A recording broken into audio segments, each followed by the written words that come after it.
Bayangkan, kamu sedang berdiri di sebuah jalan yang dipenuhi mayat. Bukan satu atau dua, tapi puluhan. Sebagian sudah mulai membusuk di bawah panas matahari Irak yang menyengat. Udara terasa berat, setiap tarikan nafas membawa bau kematian. Dan di tempat seperti itu, kebanyakan orang yang memikirkan satu hal: pergi secepat mungkin. Namun yang membuat jalan ini benar-benar mengerikan, bukan mayat yang berserakan, melainkan orang-orang yang sedang mengawasinya. Di balik jendela-jendela gedung yang hancur, di balik lubang-lubang kecil dan dinding beton, dan sniper ISIS yang sedang menunggu. Mereka tidak sedang mencari tentara, mereka tidak sedang mencari target tertentu, mereka hanya menunggu sesuatu yang bergerak. Karena begitu ada yang bergerak, mereka akan menembak. Tidak peduli siapa, mau pria, wanita, relawan, atau anak-anak kecil sekalipun. Dan pada suatu pagi di tahun 2017, seorang mantan Navy SEAL Amerika bernama Ibrahim Matos melihat sesuatu yang membuatnya langsung berhenti. Awalnya dia itu mengira itu hanya kain yang tertiup angin, namun ketika dia itu mengangkat teropongnya, dia itu menyadari bahwa benda itu bergerak pelan, sangat pelan. Lalu dia melihatnya. Seorang anak perempuan kecil duduk di samping tubuh ibunya yang sudah meninggal, sendirian, ketakutan, dan terjebak di tengah zona tembak paling mematikan di kota Mosul. Pada saat itu, Ibrahim memiliki dua pilihan: tetap berada di tempat aman atau mempertaruhkan nyawanya demi seseorang yang bahkan tidak pernah dia kenal. Beberapa menit kemudian, dia itu membuat pilihannya, dan keputusan itu hampir membuatnya tidak pernah pulang lagi. Di video kali ini, kita akan membahas kisah nyata seorang mantan anggota Navy SEAL yang meninggalkan salah satu pasukan paling elit di dunia hanya untuk masuk ke salah satu tempat paling berbahaya di planet ini. Sebuah tempat di mana peluru berterbangan setiap hari dan di mana satu keputusan nekat berhasil menyelamatkan nyawa seorang anak kecil, namun hampir merenggut nyawa sendiri. Dan percayalah, semakin jauh cerita ini berjalan, semakin sulit dipercaya apa yang akan terjadi selanjutnya. Jika kalian menyukai cerita aneh, gelap, dan misterius yang disajikan dalam format cerita, maka kalian telah datang ke tempat yang tepat. Karena itulah yang saya lakukan di sini. Dan saya mengunggah video baru 1, 2, dan 3 kali dalam seminggu. Jadi jika terdengar menarik bagi kalian, silakan hajar tombol like itu dan jangan lupa untuk subscribe agar kalian tidak ketinggalan video di minggu ini. Oke, sekarang kita mulai cerita hari ini.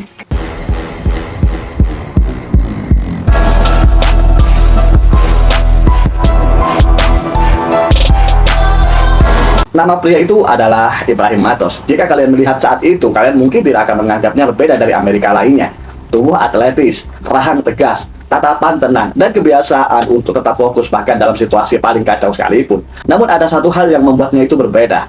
Saat kisah ini terjadi, Ibrahim sebenarnya bukan lagi seorang tentara aktif. Dia sudah keluar nih dari militer. Tidak ada atasan memberinya perintah, tidak ada misi resmi, tidak ada kewajiban untuk berada di Irak. Jadi pertanyaannya, kenapa dia ada di sana? Untuk menjawab pertanyaan itu, kita harus mundur beberapa bulan sebelumnya, karena keputusan yang membawanya ke Mosul berawal dari sesuatu yang terus menghantuinya selama bertahun-tahun. Selama jadi anggota Navy SEAL, Ibrahim telah melihat banyak hal. Dia melihat pertempuran, melihat kehancuran, melihat orang-orang yang kehilangan nyawanya. Namun ada satu pemandangan yang paling sulit dilupakan.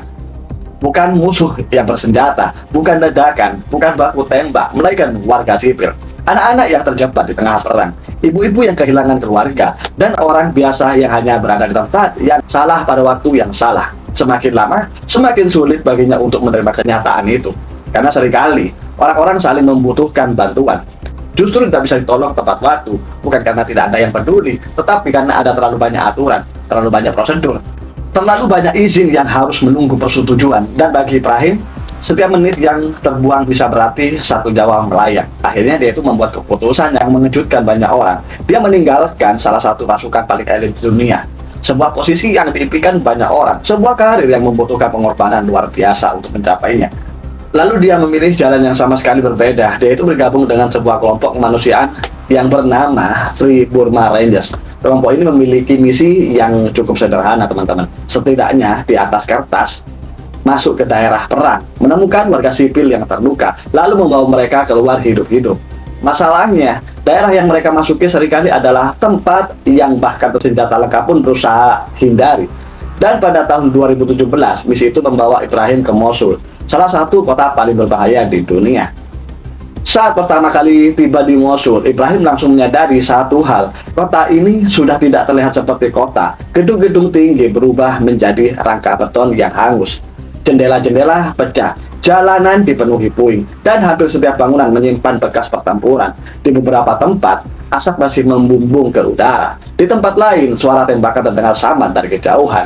Bagi orang luar, tempat itu terasa seperti dunia yang telah berakhir. Namun bagi ratusan ribu warga sipil yang masih terjebak di sana, itulah kenyataan hidup mereka setiap hari. Mereka bangun tidur dengan suara tembakan dan tidak pernah tahu apakah mereka itu akan selamat sampai esok pagi. Dan yang membuat situasinya semakin mengerikan, ISIS masih menguasai sebagian wilayah kota dan mereka memiliki aturan yang sangat kejam. Siapapun yang mencoba melarikan diri, dia dianggap musuh dan ditembak.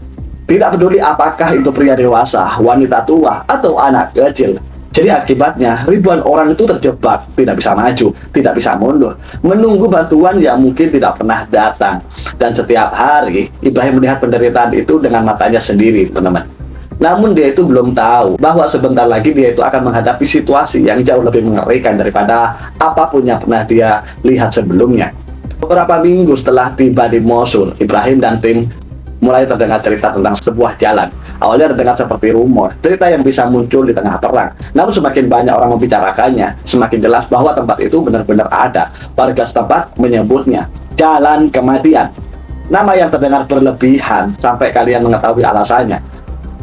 Jalan itu membelah kawasan yang masih diperebutkan antara tentara Irak dan ISIS. Di kedua sisi berdiri bangunan-bangunan rusak, dindingnya berlubang akibat tembakan dan ledakan. Sekilas tanpa kosong, tidak ada aktivitas, tidak ada kendaraan, tidak ada kehidupan. Namun kenyataannya sangat berbeda. Di balik jendela yang gelap, di balik celah-celah beton, para sniper ISIS bersembunyi, diam, sabar, menunggu. Siapapun yang cukup nekat untuk muncul di jalan itu akan jadi sasarannya.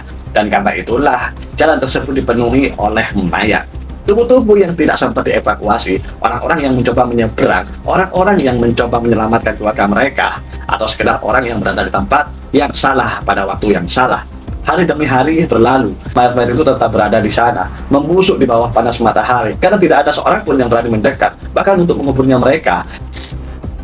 Suatu pagi, Ibrahim bersama Dave Ubeng berada tidak jauh dari lokasi itu. Mereka sedang mengamati area sekitar menggunakan teropong, mencari tanda-tanda warga sipil yang mungkin membutuhkan bantuan. Awalnya tidak ada yang terlihat aneh, hanya puing-puing, debu, dan tubuh-tubuh yang tidak bergerak. Lalu Dave melihat sesuatu sangat kecil, hampir tidak terlihat sebuah gerakan. Dave mengangkat teropongnya nih lebih tinggi, memastikan bahwa matanya tidak salah. Lalu jantungnya seperti berhenti berdetak, karena di antara mayat-mayat tersebut ada seorang yang masih hidup.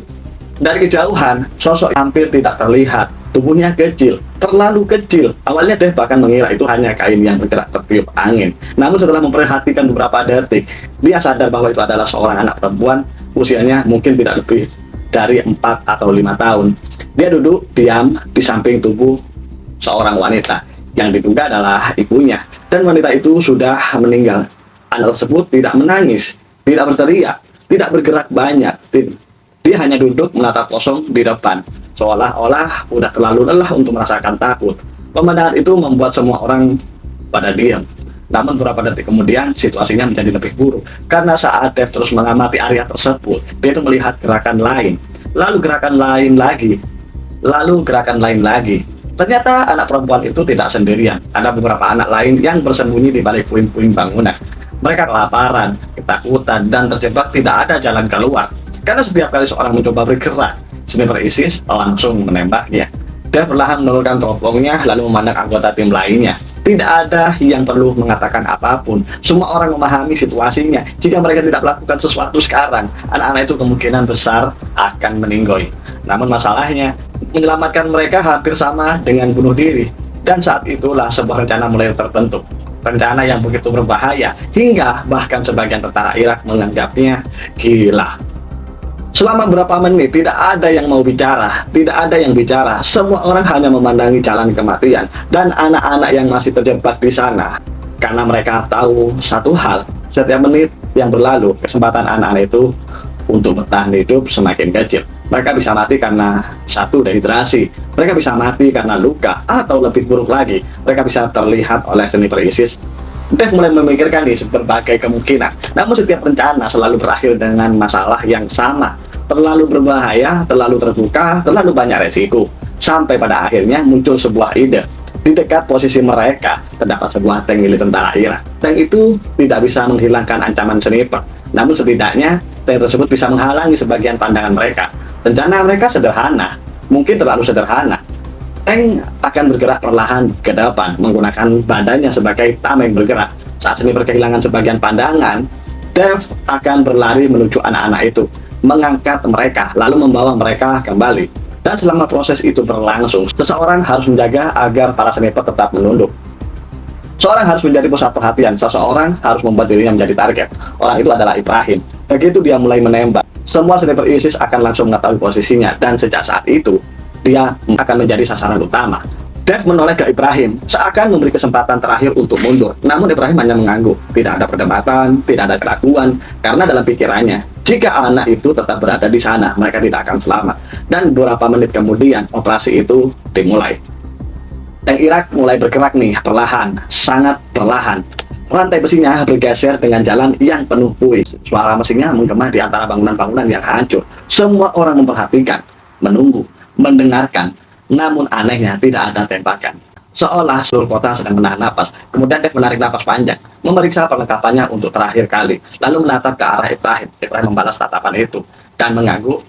Mereka siap. Dev langsung keluar dari perlindungan, lalu berlari sekencang mungkin menuju tengah jalan kematian. Begitu kakinya menyentuh area terbuka, jantung semua orang langsung bergedup kencang lebih cepat. Karena sekarang tidak ada jalan kembali. Dev berlari melewati puing-puing, melewati kendaraan yang sudah hancur, melewati tubuh-tubuh yang sudah lama tergeletak di sana. Sementara itu, Ibrahim melangkah keluar dari tempat perlindungannya.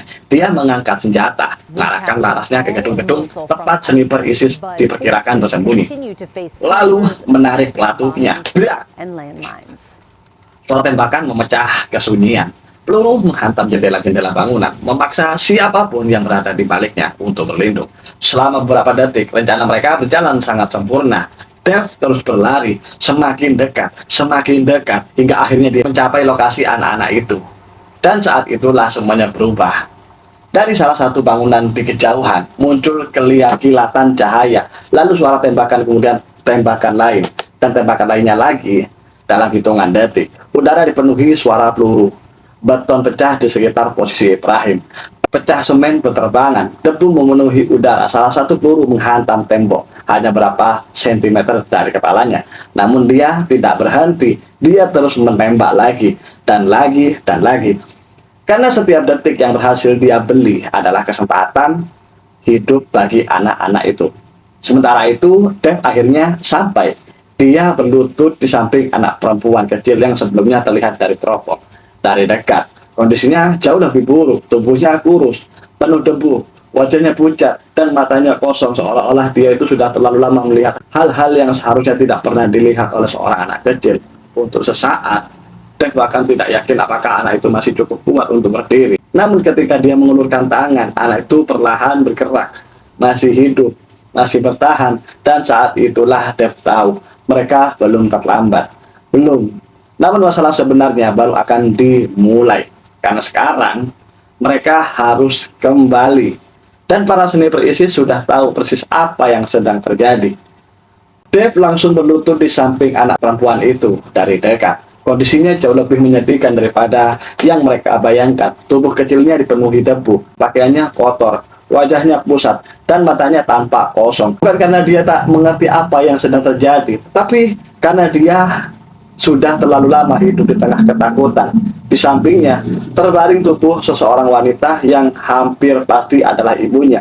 Dan dari cara anak itu terus berada di dekat jasadnya tersebut, jelas bahwa dia tidak mau meninggalkannya. Setidaknya tidak sampai seseorang datang menolong. Dan mengeluarkan tangan, anak itu tidak bergerak. Dia hanya menatap Dev diam. Lalu perlahan Dev mengangkatnya ke dalam pelukannya. Tubuhnya terasa sangat ringan, terlalu ringan, seperti seorang yang tidak makan dengan layak. Dan saat itulah Dev menyadari satu hal, mereka tidak punya waktu lagi, mereka harus pergi sekarang.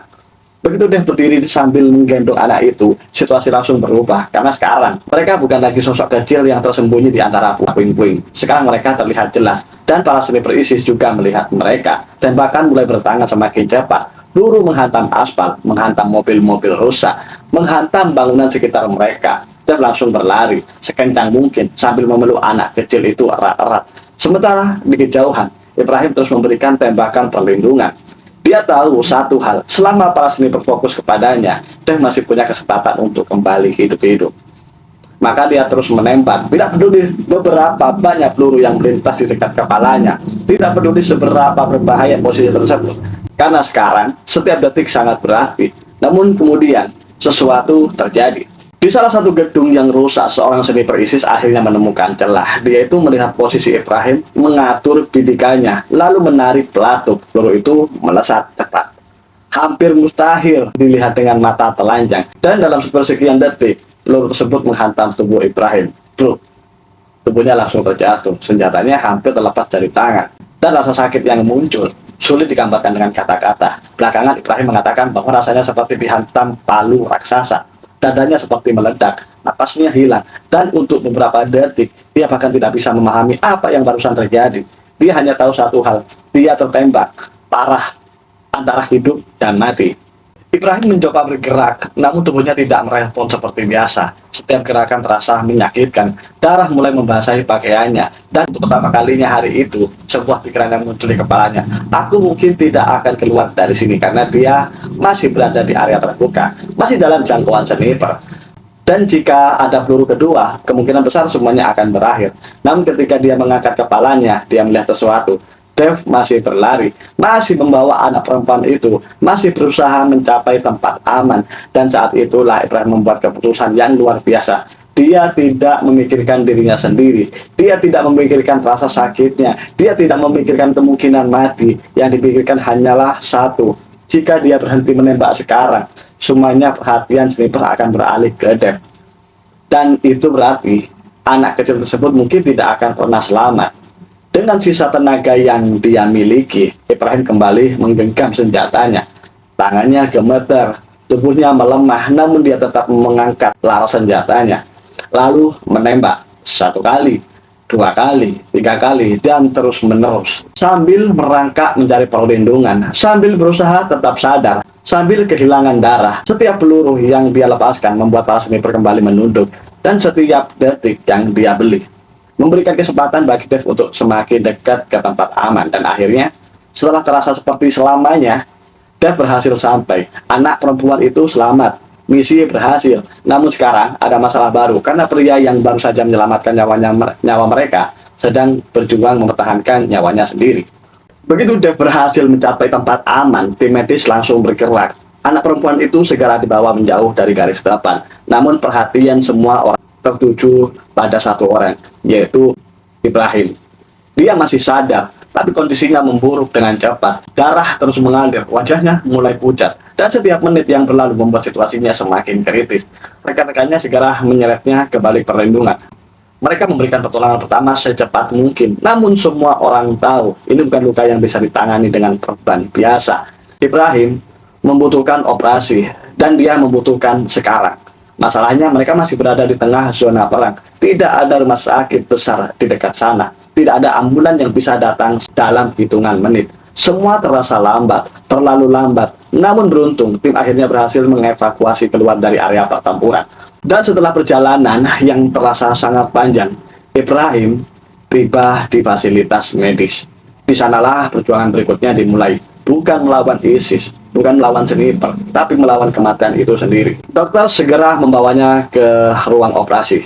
Selama berjam-jam, tim medis bekerja tanpa henti. Mereka berusaha menghentikan pendarahan, memperbaiki kerusakan yang disebabkan peluru, dan mempertanyakan hidupnya. Sementara itu, rekan-rekannya hanya bisa menunggu. Tidak ada yang tahu apakah Ibrahim akan berhasil melewati malam itu. Karena meskipun dia berhasil keluar dari jalan kematian, pertempuran untuk hidupnya belum berakhir. Jam demi jam berlalu. Lalu akhirnya kabar yang ditunggu-tunggu datang. Ibrahim selamat. Peluru itu nyaris merenggut nyawanya. Namun entah karena keberuntungan atau keahlian para dokter atau kombinasi keduanya, dia berhasil bertahan. Dan untuk pertama kalinya nih, sejak misi itu dimulai, semua orang bisa bernapas lega. Namun ada satu hal yang membuat seluruh pengorbanan itu terasa berarti. Anak perempuan kecil yang ditemukan di antara mayat-mayat tersebut juga selamat. Dia berhasil dievakuasi keluar dari Mosul, mendapat makanan, mendapat perawatan, dan mendapatkan sesuatu yang hampir hilang darinya. kesempatan untuk hidup.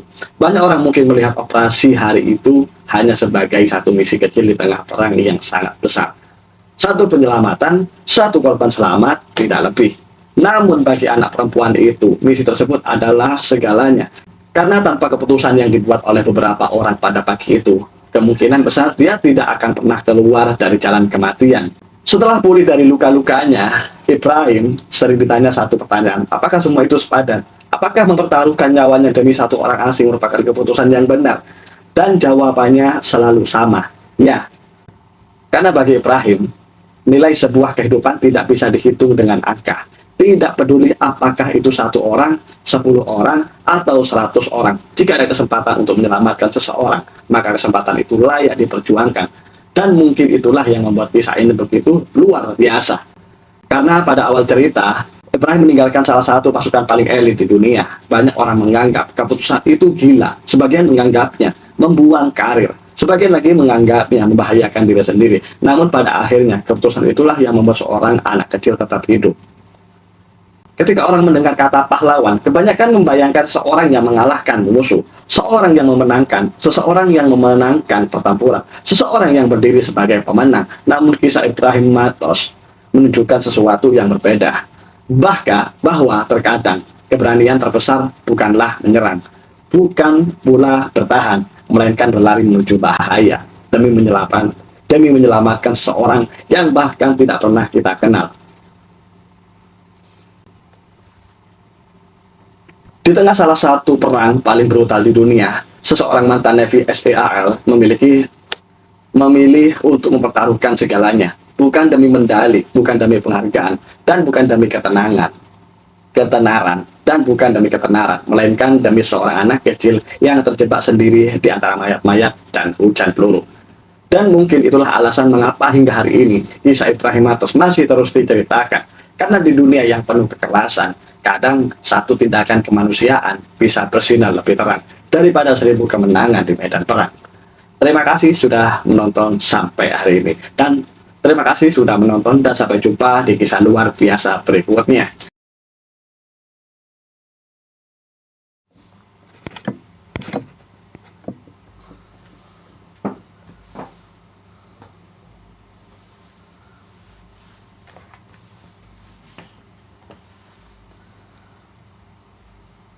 Jadi bayangkan kamu sedang berdiri di sebuah jalan yang dipenuhi mayat. Bukan satu atau dua, tapi puluhan. Sebagian sudah mulai membusuk di bawah panas matahari Irak yang menyengat. Udara terasa berat. Setiap tarikan nafas membawa bau kematian. Dan di tempat seperti itu, kebanyakan orang yang memikirkan satu hal: pergi secepat mungkin. Namun yang membuat jalan ini benar-benar mengerikan bukan mayat yang berserakan, melainkan orang-orang yang sedang mengawasinya. Di balik jendela-jendela gedung yang hancur, di balik lubang-lubang kecil dan dinding beton, dan sniper ISIS yang sedang menunggu. Mereka tidak sedang mencari tentara, mereka tidak sedang mencari target tertentu.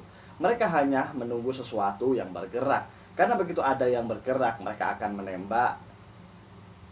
Tidak peduli siapa, mau pria, wanita, relawan, atau anak-anak kecil sekalipun. Dan pada suatu pagi di tahun 2017, seorang mantan Navy SEAL Amerika bernama Ibrahim Matos melihat sesuatu yang membuatnya langsung berhenti. Awalnya dia itu mengira itu hanya kain yang tertiup angin. Namun ketika dia itu mengangkat teropongnya, dia itu menyadari bahwa benda itu bergerak pelan, sangat pelan. Lalu dia melihatnya. Seorang anak perempuan kecil duduk di samping tubuh ibunya yang sudah meninggal.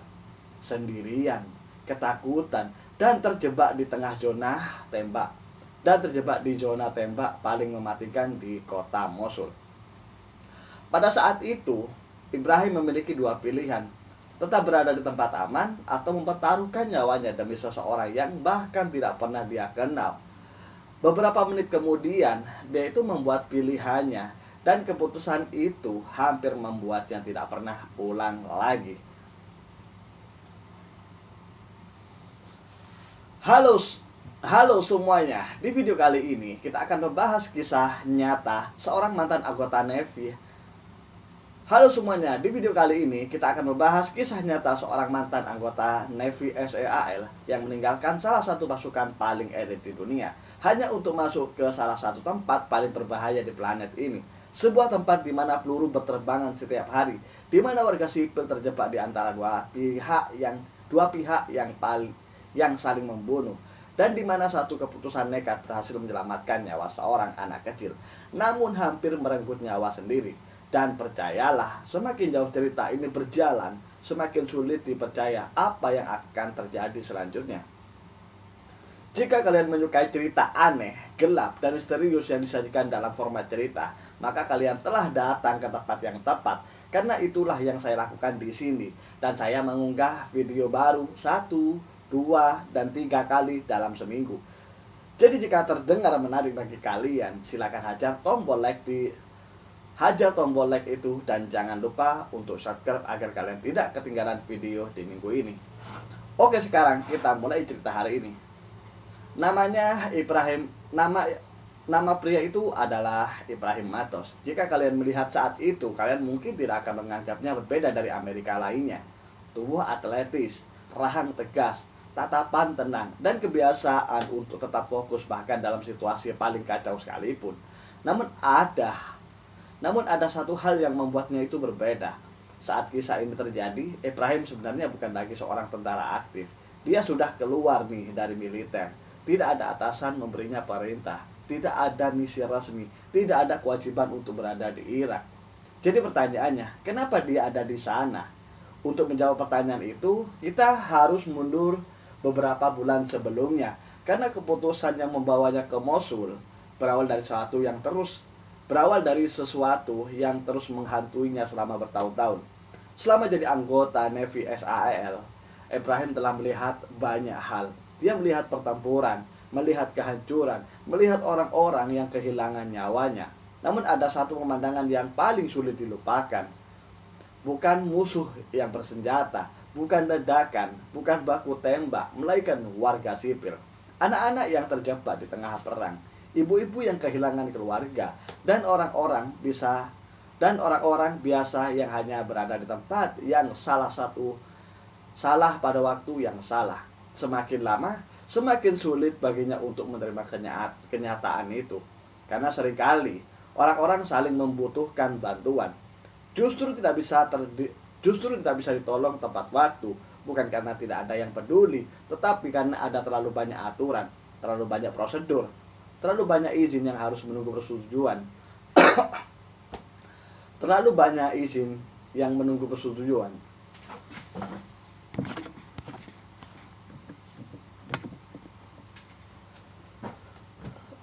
Terlalu banyak izin yang harus menunggu persetujuan, dan bagi Ibrahim, setiap menit yang terbuang bisa berarti satu nyawa melayang. Akhirnya dia itu membuat keputusan yang mengejutkan banyak orang. Dia meninggalkan salah satu pasukan paling elit di dunia, sebuah posisi yang diimpikan banyak orang, sebuah karir yang membutuhkan pengorbanan luar biasa untuk mencapainya. Lalu dia memilih jalan yang sama sekali berbeda. Dia itu bergabung dengan sebuah kelompok kemanusiaan yang bernama Free Burma Rangers. Kelompok ini memiliki misi yang cukup sederhana, teman-teman. Setidaknya di atas kertas, masuk ke daerah perang, menemukan warga sipil yang terluka, lalu membawa mereka keluar hidup-hidup. Masalahnya, daerah yang mereka masuki seringkali adalah tempat yang bahkan tentara bersenjata lengkap pun berusaha hindari. Dan pada tahun 2017, misi itu membawa Ibrahim ke Mosul, salah satu kota paling berbahaya di dunia. Saat pertama kali tiba di Mosul, Ibrahim langsung menyadari satu hal. Kota ini sudah tidak terlihat seperti kota. Gedung-gedung tinggi berubah menjadi rangka beton yang hangus. Jendela-jendela pecah, jalanan dipenuhi puing, dan hampir setiap bangunan menyimpan bekas pertempuran. Di beberapa tempat, asap masih membumbung ke udara. Di tempat lain, suara tembakan terdengar samar dari kejauhan. Bagi orang luar, tempat itu terasa seperti dunia yang telah berakhir. Namun bagi Namun bagi ratusan ribu warga sipil yang masih terjebak di sana, itulah kenyataan hidup mereka setiap hari. Mereka bangun desa suara ledakan. Mereka bangun dengan suara ledakan, tidak dengan suara tembakan. Tidur dengan suara tembakan.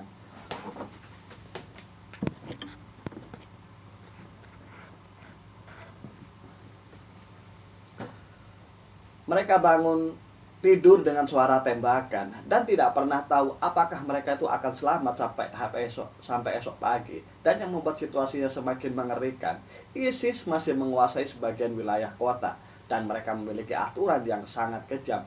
Siapapun yang mencoba melarikan diri, dia dianggap musuh dan ditembak. Tidak peduli apakah itu pria dewasa, wanita tua, atau anak kecil.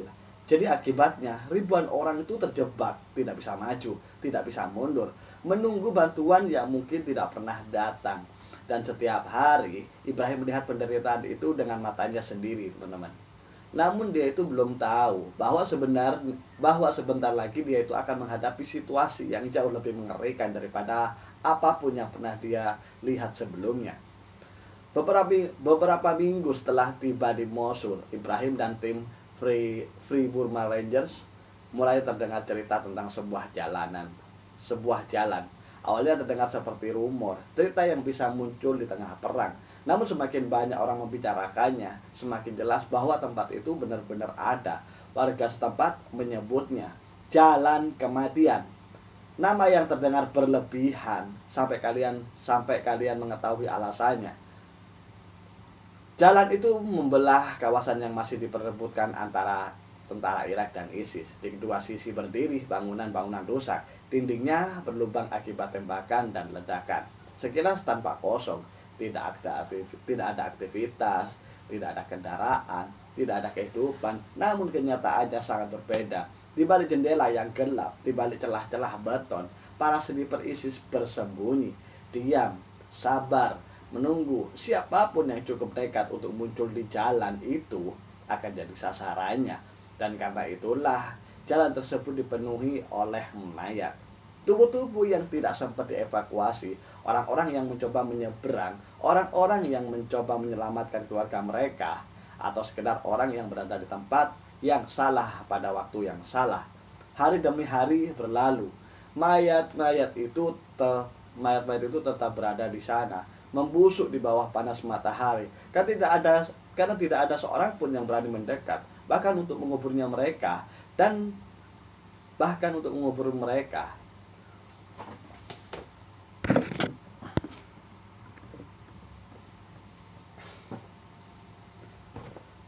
Dan suatu pagi, Ibrahim bersama Dave Ubeng berada tidak jauh dari lokasi itu. Mereka sedang mengamati area sekitar menggunakan teropong, mencari tanda-tanda warga sipil yang mungkin membutuhkan bantuan.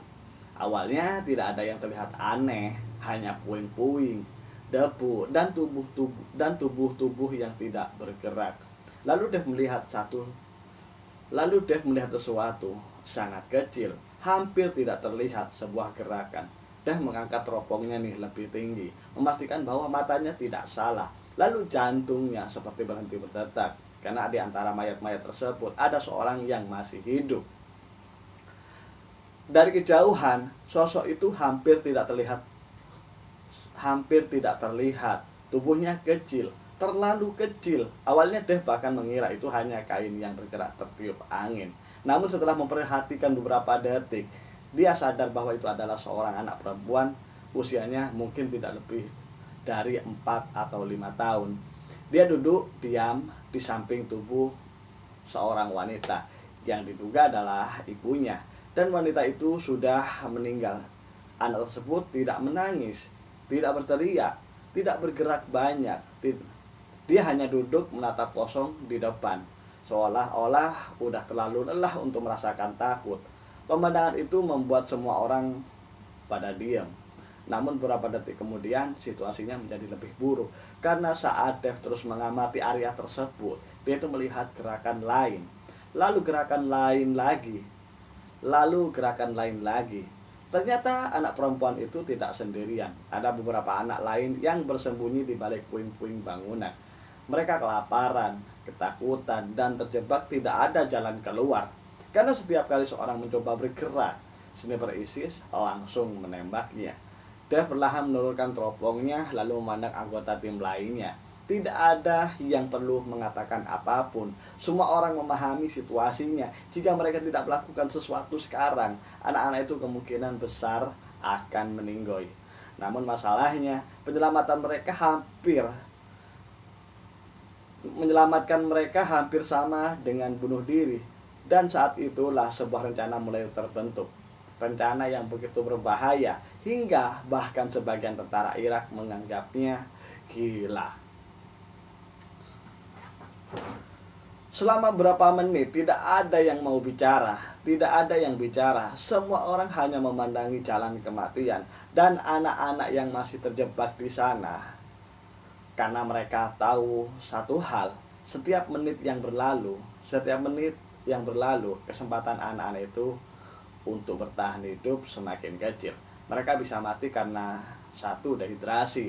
Mereka bisa mati karena luka, atau lebih buruk lagi, mereka bisa terlihat oleh sniper ISIS. Dev mulai memikirkan berbagai kemungkinan. Namun setiap rencana selalu berakhir dengan masalah yang sama. Terlalu berbahaya, terlalu terbuka, terlalu banyak resiko. Sampai pada akhirnya muncul sebuah ide. Di dekat posisi mereka terdapat sebuah tank milik tentara Irak. Tank itu tidak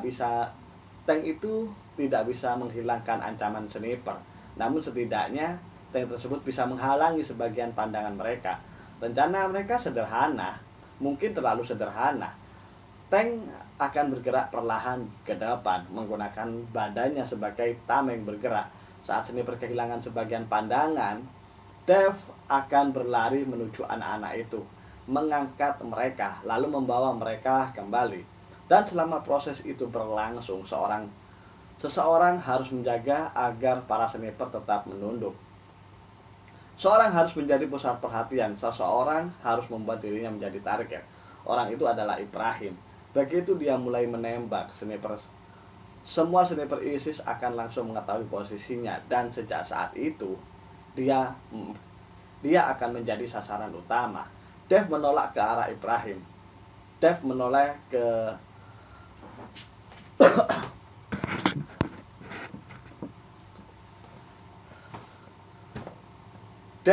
ke Ibrahim, seakan memberi kesempatan terakhir untuk mundur. Namun Ibrahim hanya mengangguk. Tidak ada perdebatan, tidak ada keraguan, karena dalam pikirannya, jika anak itu tetap berada di sana, mereka tidak akan selamat.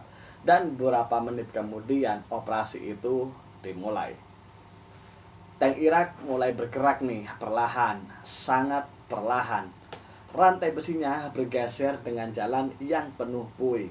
Suara mesinnya itu bergema. Suara mesinnya menggema di antara bangunan-bangunan yang hancur. Semua orang memperhatikan, menunggu, mendengarkan. Namun anehnya tidak ada tembakan. Belum. Seolah seluruh kota sedang menahan napas. Kemudian Dev menarik napas panjang, memeriksa perlengkapannya untuk terakhir kali, lalu menatap ke arah Ibrahim. Ibrahim membalas tatapan itu dan mengangguk. Mereka siap. Dev langsung keluar dari perlindungan, lalu berlari sekencang mungkin menuju tengah jalan kematian. Begitu kakinya menyentuh area terbuka, jantung semua orang langsung bergedup kencang lebih cepat. Karena sekarang tidak ada jalan kembali.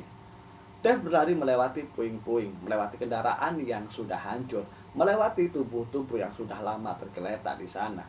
Sementara itu, Ibrahim melangkah keluar dari tempat perlindungannya. Dia mengangkat senjata, mengarahkan larasnya ke gedung-gedung tempat sniper ISIS diperkirakan bersembunyi. Lalu menarik pelatuknya. Brak! Suara tembakan memecah kesunyian. Peluru menghantam jendela-jendela bangunan, memaksa siapapun yang berada di baliknya untuk berlindung. Selama beberapa detik, rencana mereka berjalan sangat sempurna.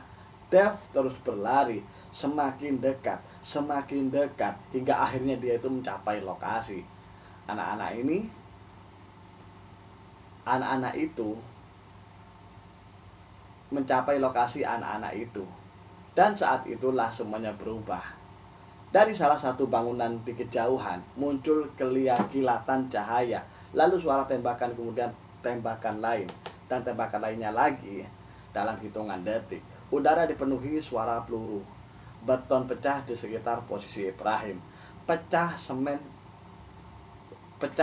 berterbangan, debu memenuhi udara. Salah satu peluru menghantam tembok hanya berapa sentimeter dari kepalanya. Namun dia tidak berhenti, dia terus menembak lagi dan lagi dan lagi.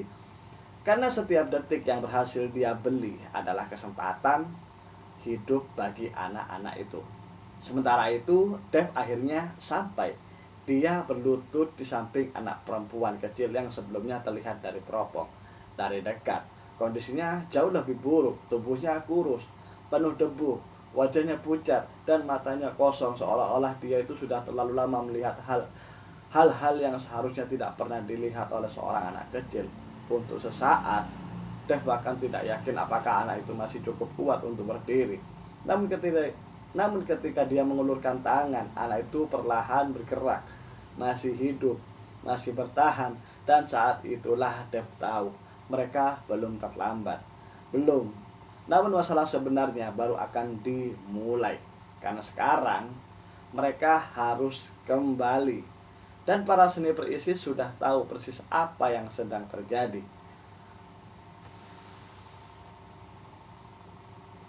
Dev langsung berlutut di samping anak perempuan itu, dan perempuan itu dari dekat. Kondisinya jauh lebih menyedihkan daripada yang mereka bayangkan. Tubuh kecilnya dipenuhi debu, pakaiannya kotor, wajahnya pusat, dan matanya tampak kosong. Bukan karena dia tak mengerti apa yang sedang terjadi, tetapi karena dia sudah terlalu lama hidup di tengah ketakutan. Di sampingnya terbaring tubuh seseorang wanita yang hampir pasti adalah ibunya. Dan dari cara anak itu terus berada di dekat jasadnya tersebut, jelas bahwa dia tidak mau meninggalkannya. Setidaknya tidak sampai seseorang datang menolong. Dev mengeluarkan tangan, anak itu tidak bergerak. Dia hanya menatap Dev diam. Lalu perlahan Dev mengangkatnya ke dalam pelukannya. Tubuhnya terasa sangat ringan, terlalu ringan, seperti seorang yang sudah berlari tidak makan dengan layak. Dan saat itulah Dev menyadari satu hal, mereka tidak punya waktu lagi, mereka harus pergi sekarang. Begitu Dev berdiri sambil menggendong anak itu, situasi langsung berubah. Karena sekarang mereka bukan lagi sosok kecil yang tersembunyi di antara puing-puing. Sekarang mereka terlihat jelas. Dan para sniper ISIS juga melihat mereka. Tembakan mulai bertangan semakin cepat. Peluru menghantam aspal, menghantam mobil-mobil rusak, menghantam bangunan sekitar mereka. Dev langsung berlari sekencang mungkin sambil memeluk anak kecil itu erat-erat. Sementara di kejauhan, Ibrahim terus memberikan tembakan perlindungan. Dia tahu satu hal, selama para sniper fokus kepadanya, Dev masih punya kesempatan untuk kembali hidup-hidup. Maka dia terus menembak, tidak peduli beberapa banyak peluru yang melintas di dekat kepalanya, tidak peduli seberapa berbahaya posisi tersebut. Karena sekarang setiap detik sangat berarti. Namun kemudian sesuatu terjadi. Di salah satu gedung yang rusak, seorang sniper ISIS akhirnya menemukan celah. Dia itu melihat posisi Ibrahim, mengatur bidikannya, lalu menarik pelatuk. Peluru itu melesat cepat. Hampir mustahil dilihat dengan mata telanjang. Dan dalam sepersekian detik, peluru tersebut menghantam tubuh Ibrahim. Tubuhnya langsung terjatuh, senjatanya hampir terlepas dari tangan, dan rasa sakit yang muncul sulit digambarkan dengan kata-kata. Belakangan Ibrahim mengatakan bahwa rasanya seperti dihantam palu raksasa.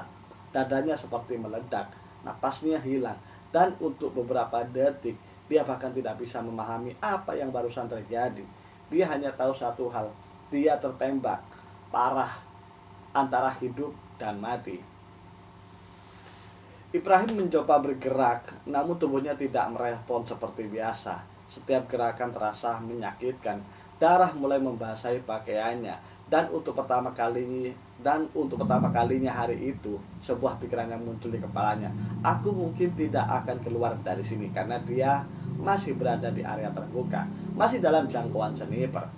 Dan jika ada peluru kedua, kemungkinan besar semuanya akan berakhir. Namun ketika dia mengangkat kepalanya, dia melihat sesuatu. Dev masih berlari, masih membawa anak perempuan itu, masih berusaha mencapai tempat aman. Dan saat itulah Ibrahim membuat keputusan yang luar biasa. Dia tidak memikirkan dirinya sendiri. Dia tidak memikirkan rasa sakitnya. Dia tidak memikirkan kemungkinan mati. Yang dipikirkan hanyalah satu. Jika dia berhenti menembak sekarang, semuanya perhatian sniper akan beralih ke Dev. Dan itu berarti anak kecil tersebut mungkin tidak akan pernah selamat. Dengan sisa tenaga yang dia miliki, Ibrahim kembali menggenggam senjatanya. Tangannya gemeter, tubuhnya melemah, namun dia tetap mengangkat laras senjatanya. Lalu menembak 1 kali, 2 kali, 3 kali, dan terus menerus. Sambil merangkak mencari perlindungan, sambil berusaha tetap sadar, sambil kehilangan darah. Setiap peluru yang dia lepaskan membuat para sniper kembali menunduk, dan setiap detik yang dia beli memberikan kesempatan bagi Dev untuk semakin dekat ke tempat aman. Dan akhirnya, setelah terasa seperti selamanya, Dev berhasil sampai. Anak perempuan itu selamat, misi berhasil. Namun sekarang ada masalah baru karena pria yang baru saja menyelamatkan nyawa mereka sedang berjuang mempertahankan nyawanya sendiri.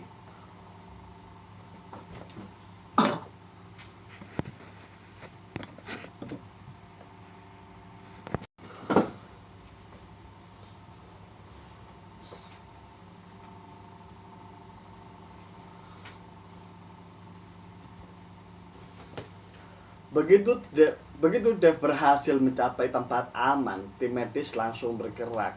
Anak perempuan itu segera dibawa menjauh dari garis depan.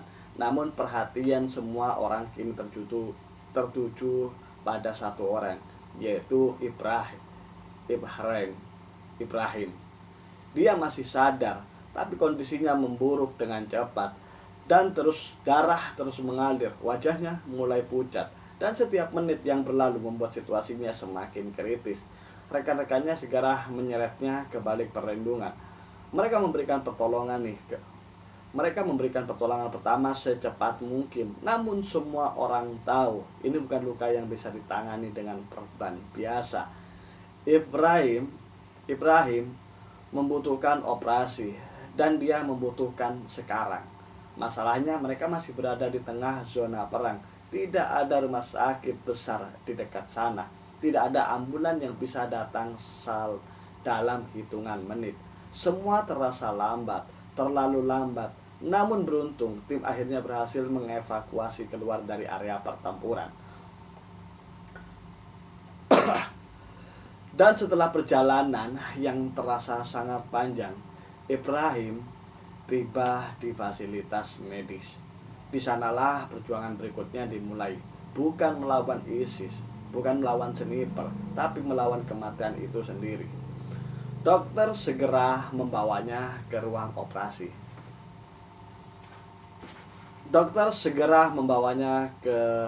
operasi.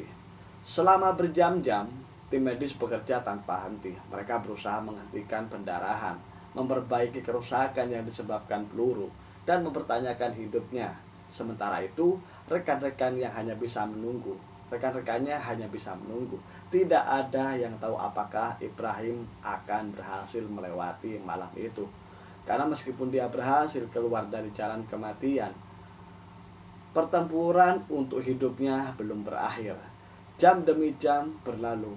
Lalu akhirnya kabar yang ditunggu-tunggu datang. Ibrahim selamat. Peluru itu nyaris merenggut nyawanya. Namun entah karena keberuntungan atau keahlian para dokter atau kombinasi keduanya, dia berhasil bertahan. Dan untuk pertama kalinya nih, sejak misi itu dimulai, semua orang bisa bernapas lega. Namun ada satu hal yang membuat seluruh pengorbanan itu terasa berarti. Anak perempuan kecil yang ditemukan di antara mayat-mayat tersebut juga selamat. Dia berhasil dievakuasi keluar dari Mosul, mendapat makanan, mendapat perawatan, dan mendapatkan sesuatu yang hampir hilang darinya, kesempatan untuk hidup. Banyak orang mungkin melihat operasi hari itu hanya sebagai satu misi kecil di tengah perang yang sangat besar. Satu penyelamatan, satu korban selamat, tidak lebih. Namun bagi anak perempuan itu, misi tersebut adalah segalanya. Karena tanpa keputusan yang dibuat oleh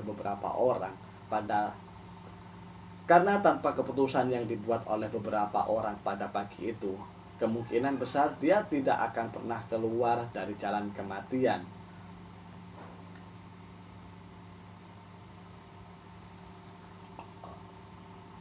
Setelah pulih dari luka-lukanya, Ibrahim sering ditanya satu pertanyaan, apakah semua itu sepadan? Apakah mempertaruhkan nyawanya demi satu orang asing merupakan keputusan yang benar? Dan jawabannya selalu sama, ya. Karena bagi Ibrahim, nilai sebuah kehidupan tidak bisa dihitung dengan angka. Tidak peduli apakah itu 1 orang, 10 orang, atau 100 orang. Jika ada kesempatan untuk menyelamatkan seseorang, maka kesempatan itu layak diperjuangkan. Dan mungkin itulah yang membuat kisah ini begitu luar biasa. Karena pada awal cerita, Ibrahim meninggalkan salah satu pasukan paling elit di dunia. Banyak orang menganggap keputusan itu gila. Sebagian menganggapnya membuang karir. Sebagian lagi menganggapnya membahayakan diri sendiri. Namun pada akhirnya keputusan itulah yang membuat seorang anak kecil tetap hidup. Ketika orang mendengar kata pahlawan, kebanyakan membayangkan seorang yang mengalahkan musuh, seseorang yang memenangkan pertempuran, seseorang yang berdiri sebagai pemenang. Namun kisah Ibrahim Matos menunjukkan sesuatu yang berbeda. Bahwa terkadang keberanian terbesar bukanlah menyerang, bukan pula bertahan, melainkan berlari menuju bahaya demi menyelamatkan seseorang yang bahkan tidak pernah kita kenal.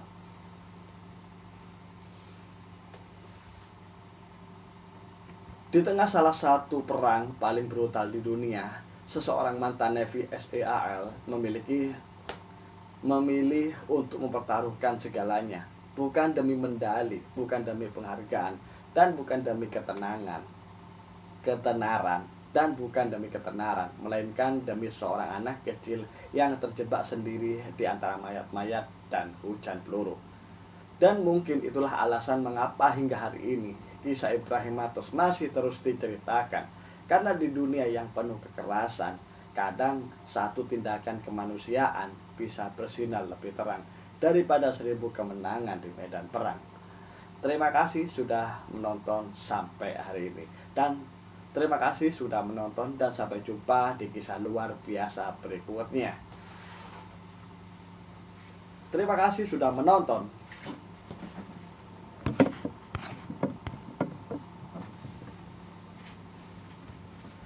Terima kasih sudah menonton dan sampai jumpa di kisah.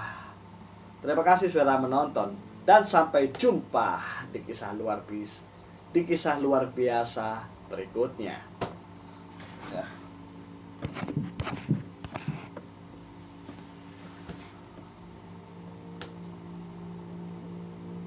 Terima kasih